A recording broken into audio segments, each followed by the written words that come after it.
Hello friends, welcome to the exam hacker YouTube channel. दोस्तों, हम लोग यूपी पीसीएस 2021 के एक्सपेक्टेड क्वेश्चंस को डिस्कस कर रहे हैं जो कि यूपी पीसीएस 2021 में पूछे जा सकते हैं। और इसी सीरीज के डिस्कशन में हम लोग ऑलरेडी 130 क्वेश्चंस को डिस्कस कर लिए हैं। और आज के इस वीडियो हम लोग जो हमारी 14 हमारी सीरीज 14 हमारी जो लेक्चर है या सेट है उसको हम लोग यहाँ पे डिस्कस करेंगे। तो देख लेते हैं आज का पहला प्रश्न क्या है। With reference to the union budget 2021-22 arrange the following expenditure of the central government on the decreasing order of values. जो हमारी केंद्र सरकार की व्यय है उसका जो एक्सपेंडिचर है उसको डिक्रीजिंग ऑर्डर ऑफ वैल्यूज़ में आपको रखना है। ठीक है, तो ये क्वेश्चन हम लोग ऑलरेडी भी डिस्कस कर चुके हैं। तो यहाँ पे सिंपली जो हमारी डिक्रीजिंग ऑर्डर क्या होंगी, हमारी इंटरेस्ट पेमेंट में हम बहुत ज़्यादा सबसे ज़्यादा पेमेंट करते हैं, आसपास 36% के आसपास करते हैं। फिर हमारा दूसरा जो नंबर होता है state share of taxes and duties होती है। फिर हमारा होती है finance commission and other transfer, सबसे पहला तो हमारा होती है इंटरेस्ट पेमेंट, ये हमारी पहले नंबर पर आ जाएगी। और दूसरा हमारे होती है सेक्टर जो स्कीम होते हैं जो कि टोटल सेंटर के द्वारा यहाँ पे चलाए जाते हैं, वो हमारी दूसरे नंबर पर आती है। तीसरे नंबर पर हमारे state share of taxes and duties होते हैं। फिर हमारी finance commission and other transfer, इसमें क्या होता है कि हम जो स्टेट गवर्नमेंट को लोन एज देते हैं या कुछ हम यहाँ पे पैसे प्रोवाइड करते हैं वो हमारी आती हैं इसके अंतर्गत। तो वैसे इसका आंसर हो जाएगा 1, 4, 2 एंड 3। ठीक है, तो ये हमारा अरेंजमेंट हो जाएगा यूनियन गवर्नमेंट के expenditure decreasing order of the values में। आज का दूसरा प्रश्न है यहाँ पे कि अभी इंटरनेशनल माइग्रेशन रिपोर्ट 2020 पब्लिश किए गए हैं। ठीक है, ये आप बताना कमेंट करके कि किसके द्वारा पब्लिश किए गए हैं इंटरनेशनल माइग्रेशन 2020 रिपोर्ट। तो इस रिपोर्ट के अकॉर्डिंग बताया गया है कि जो वर्ल्ड की टोटल पॉपुलेशन है उसका 3.6% हमारा इंटरनेशनल माइग्रेट करते हैं। ठीक है, 100 में 3.5 लोग आप बोल सकते हो ये माइग्रेट करते हैं इंटरनेशनली। और सबसे ज़्यादा जो इसमें जो हमारी डायस्पोरा हैं इस कंट्रीज में हमारा इंडिया की है। तो यहाँ पे लिस्ट ऑफ कंट्रीज नाम दिए गए हैं, इसको decreasing order of the diaspora में आपको अरेंज करने हैं। ठीक है, तो क्वेश्चन क्या पूछ रहा है यहाँ पे कि जो डायस्पोरा है वर्ल्ड में किस कंट्री की सबसे ज़्यादा है, decreasing order of the values यहाँ पे आपको अरेंज करने हैं। तो सबसे पहले बात करें, जैसा कि हमारे भारत की डायस्पोरा सबसे ज़्यादा लार्जेस्ट है, लगभग में 18 मिलियन के आसपास इंडियन जो रहते हैं वो बाहर रहते हैं। तो भारत हमारा फर्स्ट नंबर पर आ जाएगा। दूसरे नंबर पे 2 कंट्री हैं, मैक्सिको और रूस। वैसे मैक्सिको को आप दूसरे नंबर पर करना है यदि आपसे चूज करना कि बोले तो मैक्सिको और रूस दोनों ही 10 मिलियन के आसपास इनकी डायस्पोरा है वो बाहर रहती है। फिर हमारा चीन का नंबर आता है तीसरे पे 8 मिलियन के आसपास। तो वैसे इसको अरेंज करोगे तो 1, 2, 3 एंड 4 हमारी हो जाएंगे, जो कि यहाँ पे जो पहला ही आंसर है वो हमारा हो जाता है 1, 2 एंड 3, 4। तो इसका आंसर हमारा हो जाएगा 1, 2 का ए। तो आज का तीसरा प्रश्न है, आप देख लेते हैं कि एथेनॉल उत्पादन संवर्धन जो नीति है 2021 को लागू करने वाले सबसे पहला राज्य कौन सा है। ठीक है, तो which state is the first to implement ethanol production promotion policy 2021। Actually ethanol क्या होती है, एथेनॉल एक तरह से एल्कोहल है। क्या है, एल्कोहल है जो एज ए फ्यूल यूज किया जाता है और हमारी एक रिन्यूएबल सोर्स ऑफ एनर्जी होती है एथेनॉल। और एथेनॉल को पेट्रोल में मिक्स करके हम व्हीकल में चलाते हैं। इससे हमारी क्या होती है कि कॉस्ट तो हमारी बचती ही है, हम दूसरे पे डिपेंडेंट नहीं होते हैं, कुछ हमारी जो फॉरेन रिजर्व होते हैं वो हमारे बच जाते हैं। इसके अलावा यहाँ पे जो कार्बन मोनोऑक्साइड होती है उसके 35% के आसपास कम रिडक्शन होती है जब हम एथेनॉल को ब्लेंडिंग करते हैं।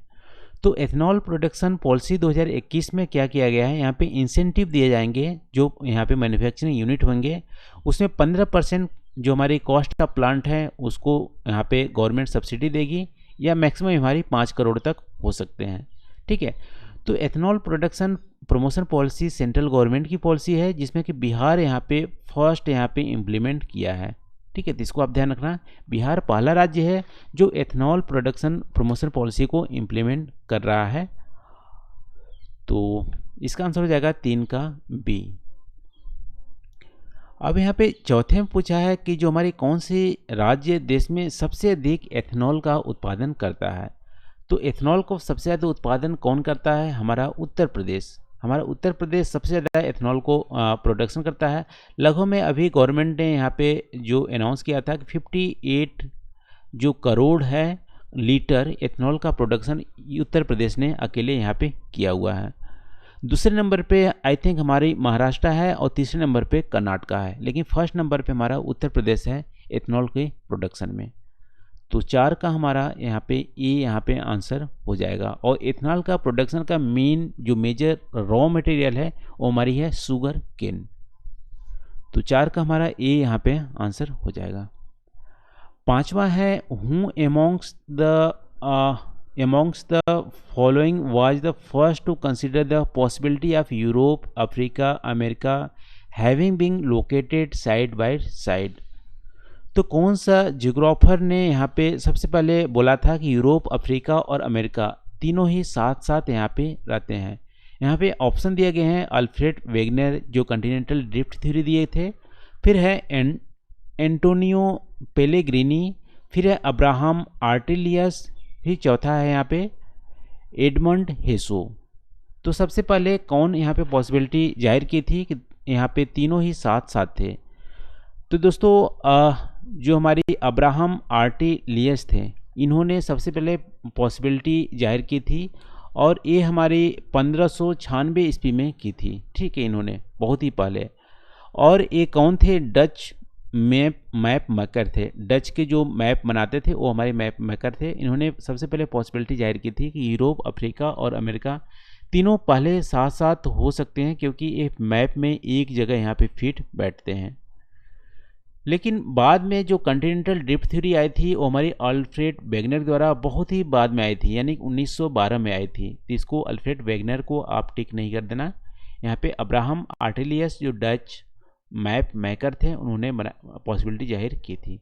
तो इसका आंसर 5 का सी यहाँ पे आंसर हो जाता है। सातवां यहाँ पे कॉन्टिनेंटल ड्रिफ्ट थ्योरी में सबसे मेजर जो हमारी फोर्स है, 2 फोर्स काम करते हैं। एक हमारी पोलर फ्लीइंग फोर्स, दूसरी हमारी टाइडल फोर्स। तो पोलर फ्लीइंग फोर्स कैसे जनरेट होता है? क्या पृथ्वी की परिक्रमण से, रिवोल्यूशन ऑफ अर्थ से, या ग्रेविटेशनल फोर्स से, या रोटेशन ऑफ अर्थ से, या टाइड से? तो दोस्तों पोलर फ्लीइंग जो फोर्स है जो हमारी इक्वेटोरियल से हमारी पोलर की ओर जो जाती है और कंटिनेंट को ड्रिफ्ट करने की काम करती है, तो हमारी रोटेशन ऑफ अर्थ से हमारी होती है। तो 6 का हमारा सी आंसर हो जाएगा। रोटेशन ऑफ अर्थ से पोलर फ्लीइंग फोर्स जनरेट होती है, ऐसा कॉन्टिनेंटल ड्रिफ्ट हमारा बोलता है। तो 6 का हमारा सी यहाँ पे आंसर हो जाएगा। सातवां यहाँ पे निम्नलिखित में से कौन सा एक लघु प्लेट नहीं है? जो हमारी टेक्टोनिक प्लेट है उसमें से माइनर जो हमारी प्लेट कौन सा नहीं है? तो वैसे दोस्तों टेक्टोनिक प्लेट हमारी वैसे तो 7 हमारी मेजर प्लेट हैं और 20 के आसपास हमारी माइनर प्लेट हैं। तो यहाँ पे माइनर प्लेट में नाजका है। नाजका आपको जो हमारी पेरू कोस्ट है वहाँ पे देखने को मिलेगी। अरेबिया तो अरब साइड देखने को मिलेंगे। फिलीपींस भी हमारी एक तरह से माइनर प्लेट है, लेकिन अंटार्कटिका हमारी एक मेजर प्लेट है, माइनर प्लेट नहीं है। तो वैसे हमारी 7 का हमारा डी यहाँ पे आंसर हो जाएगा। लेकिन आपसे पूछे कि हमारी 7 मेजर प्लेट कौन कौन सी है, तो उसको भी आपको पता होनी चाहिए। तो 7 मेजर प्लेट में सबसे पहले तो अंटार्कटिका को आप ऐड कर लो, ये हमारी फर्स्ट प्लेट है मेजर प्लेट। दूसरी हमारी है अफ्रीकन प्लेट है। तीसरी हमारी है नॉर्थ अमेरिका। चौथी हमारी है साउथ अमेरिका। पांचवी हमारी है यूरेशियन प्लेट। और छठी हमारी है यहाँ पे पैसिफिक प्लेट जो पैसिफिक ओशियन में है। सातवीं हमारी है इंडो ऑस्ट्रोनिक। ठीक है, तो इंडियन जो ऑस्ट्रेलिया दोनों की मिला के ऑस्ट्रेलियन इंडो ऑस्ट्रेलियन जो हमारी प्लेट है वो हमारी 7वीं प्लेट है। 7 प्लेट को आपको ध्यान में रखने हैं। तो यहाँ पे माइनर प्लेट अंटार्कटिका नहीं है। तो 7 का वैसे हमारा यहाँ पे आंसर हो जाता है डी। 8वां है which one of the following facts was not considered bye those while discussing the concept of sea floor spreading. जो हमारी जो समुद्र तल की प्रसार की अवधारणा है उसमें कौन सा कॉन्सेप्ट यहाँ पे काउंट नहीं किया गया है? तो volcanic activities along the mid oceanic ridge, ये हमारी होती है मिड ओशियनिक रीज के अलोंग वॉल्केनिक एक्टिविटीज़ होती है। और हमारे स्ट्रिप्स भी यहाँ पे स्टडी की जाती है। नॉर्मल और रिवर्स मैग्नेटिक फील्ड होती हैं, क्योंकि अर्थ की मैग्नेटिज्म की जो डायरेक्शन है वो हमारी चेंज होती रहती है, क्योंकि अर्थ की जो हमारी इंटीरियर है, जो मोल्टेड मैग्मा है, वो हमारी चेंज होती रहती है, जो कि कोर का पार्ट है।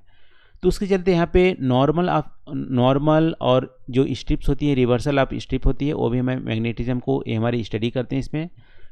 सी यहाँ पे है distribution of fossils in different continent. देखो ये हमारी सी फ्लोर स्टडी का पार्ट नहीं होता है, क्योंकि कंटिनेंटल ड्रिफ्ट थ्योरी का पार्ट है, जिसपे हम एविडेंस को यहाँ पे फोसिल्स जो हमारी डिफरेंट कंटिनेंट है उसके एविडेंस को यहाँ पे हम मर्ज करते हैं। फिर हमारे age of rock of ocean floor, ये हमारी कंसिडर करते हैं सी फ्लोर स्प्रेडिंग में। तो वैसे हमारा यहाँ see distribution of fossils in different continent, ये हमारी पार्ट नहीं है। तो 8वां का हमारा सी यहाँ पे आंसर हो जाएगा। आज का 9वां प्रश्न है यहाँ पे कि भारतीय प्लेट और यूरेशियन प्लेट के बीच में किस प्रकार की प्लेट सीमा है, यानी कि प्लेट जो बाउंड्री किस टाइप की है, इंडियन प्लेट और यूरेशियन प्लेट की। तो दोस्तों Indian plate, Indian Australian plate और यूरेशियन प्लेट के बीच में यहाँ पे कन्वर्जेंस बाउंड्री है, और इसी कन्वर्जेंस बाउंड्री पे हमारे हिमालयन माउंटेन हमारे क्रिएट हुए हैं, और अभी भी कन्वर्जेंस जारी है, हिमालयन की अपलिफ्टमेंट अभी भी हमारी जारी है। तो यहाँ पे कंटिनेंट कन्वर्जेंस हमारा ये बाउंड्री हो जाएगा। 9 का डी आंसर हो जाएगा, इंडिया और यूरेशियन प्लेट के बीच की बाउंड्री का। तो 9 का हमारा डी यहाँ पे आंसर हो जाएगा। आज का 10वां या लास्ट हमारी प्रश्न है दोस्तों, जो अंतर्राष्ट्रीय महिला दिवस हर साल कब मनाई जाती है? 8 मार्च को मनाया जाता है। ये हमारी एक फैक्ट है। ये भी हमारे पूछे जाते हैं कि अंतर्राष्ट्रीय महिला दिवस कब मनाया जाता है? तो 8 मार्च को मनाया जाता है। ये हमारी फैक्ट है। किसके द्वारा मनाया जाता है? तो यूनाइटेड नेशंस के द्वारा मनाया जाता है। ये भी हमारी फैक्ट है। और हमारी 2021 का जो थीम है वो भी हमारी एक फैक्ट है। क्या थीम थी? अंतर्राष्ट्रीय महिला दिवस की जो थीम थी वो हमारी थी चुनौतियों को चुने, चूज द चैलेंजेस। ये हमारी थीम थी 2021 का। ये भी हमारी फैक्ट है। लेकिन आपसे ये पूछ नहीं रहा है, पूछ रहा है कि यूनाइटेड नेशन कब हमारी स्टार्ट की थी ह्यूमन्स डे मनाने के लिए? तो ये हमारी स्टार्ट हुआ था 1975 में। तो 10 का हमारा बी यहाँ पे आंसर हो जाएगा। तो इंटरनेशनल ह्यूमन्स डे में क्या क्या फैक्ट हैं? पहले तो 8 मार्च को मनाई जाती हैं, दूसरा यूनाइटेड नेशन द्वारा मनाए जाते हैं, तीसरा यहाँ पे 1975 से स्टार्ट हुए हैं और हर साल मनाए जाते हैं, और चौथा यहाँ पे 2021 का रिसेंटली जो थीम था वो था चूज टू चैलेंज को चुने। ठीक है, ये हमारी चौथी फैक्ट है इंटरनेशनल ह्यूमन्स डे के अगेंस्ट में। तो ये रहा दोस्तों आज के क्वेश्चन का डिस्कशन। आई होप यहाँ पे जो हम लोग डिस्कस किए हैं आपको पसंद आए होंगे। तो आज के लिए बस इतना ही। Thank you for watching. मिलते हैं अगले वीडियो में नए टॉपिक के साथ। प्लीज़ आप कमेंट करके जरूर बताना वीडियो कैसे लगी। Thank you for watching.